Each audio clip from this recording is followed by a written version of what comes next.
Hey guys, and welcome to Comics and Chill. And today I'm going to be showing time lapses of me inking John Romita Jr, Dennis Cowan, and Jim Lee, with a bit of colour thrown in here and there, of course. And all of this was done using Procreate, as I still try to get used to that software. So the pencils used for the John Romita Jr piece are from Batman and Punisher team-up book he drew in 1992. The Deathstroke piece is from Deathstroke Annual, which came out a few years ago. And the Jim Lee piece, it took me a while to figure out what those pencils were from, because I just did an image search for Jim Lee Batman pencils and picked the one that looked the best to me. And it turns out that drawing that he did was for a backpack that he crowdfunded via Indiegogo, a Batman backpack, which I found kind of funny. But the main reason I'm using other artists' pencils in Procreate at the moment is simply to just keep my hand moving. I don't want to be doing too much sort of creative decision making. I just want to be moving around and figuring out the tools. You may remember a couple of months ago I posted a video of me drawing Optimus Prime using the iPad and Procreate.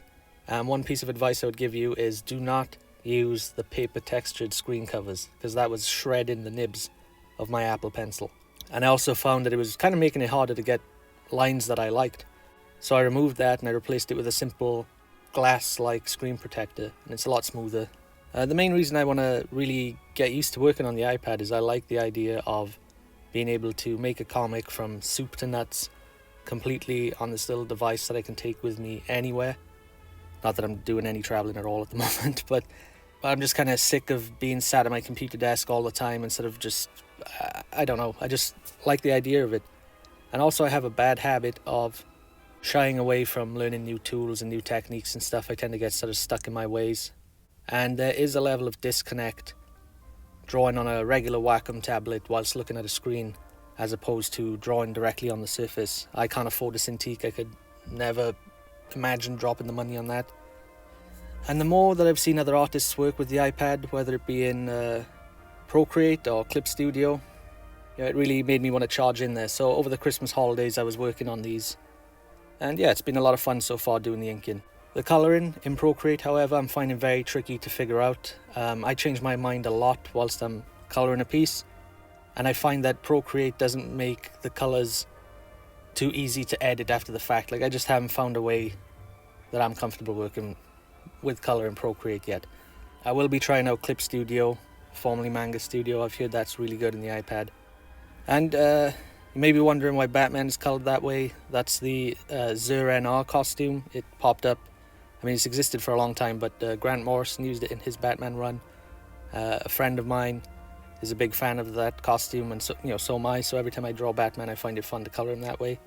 The Deathstroke piece in the middle, a friend sent me the pencils via Dennis Cowan's Instagram, and as soon as I saw Deathstroke walking through the surf, I thought it would be fun to do a sort of mock Deathstroke summer fun issue special cover, you know. And with the Jim Lee piece, I didn't intend for it to look anything like this with all the hatching, but it just sort of came out that way whilst I was trying to figure out how to ink it. And it was a lot of fun. I haven't really done any hatching before, and I decided to leave the colour off of that because I thought it looked better without. And just a quick little bit of housekeeping for the channel here. Last week you may have seen that I posted 2 videos featuring the artwork of Aaron Weisenfeld when he still worked in comics, and I was lucky to be able to do a little interview with him, and I had a lot of fun making those videos, as did I have tons of fun making the Dreamwave Productions video at the end of last year. These videos take a little longer, so I'm planning to make more of them, planning to try and post 2 videos a week.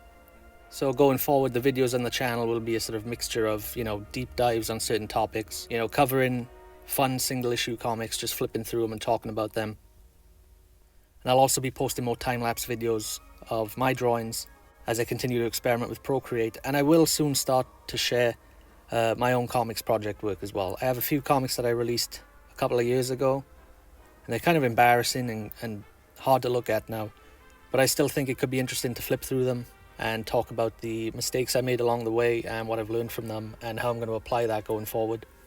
But yeah, that's about all I've got for you today, and I really appreciate all the new subscribers that have come in over the last week. And I would love your feedback on the videos and the content that I'm doing here. If there's anything you'd like to see that I haven't mentioned, hit me up in the comments and I'll check it out. And as usual, spread the word about this channel, tell your friends, share links.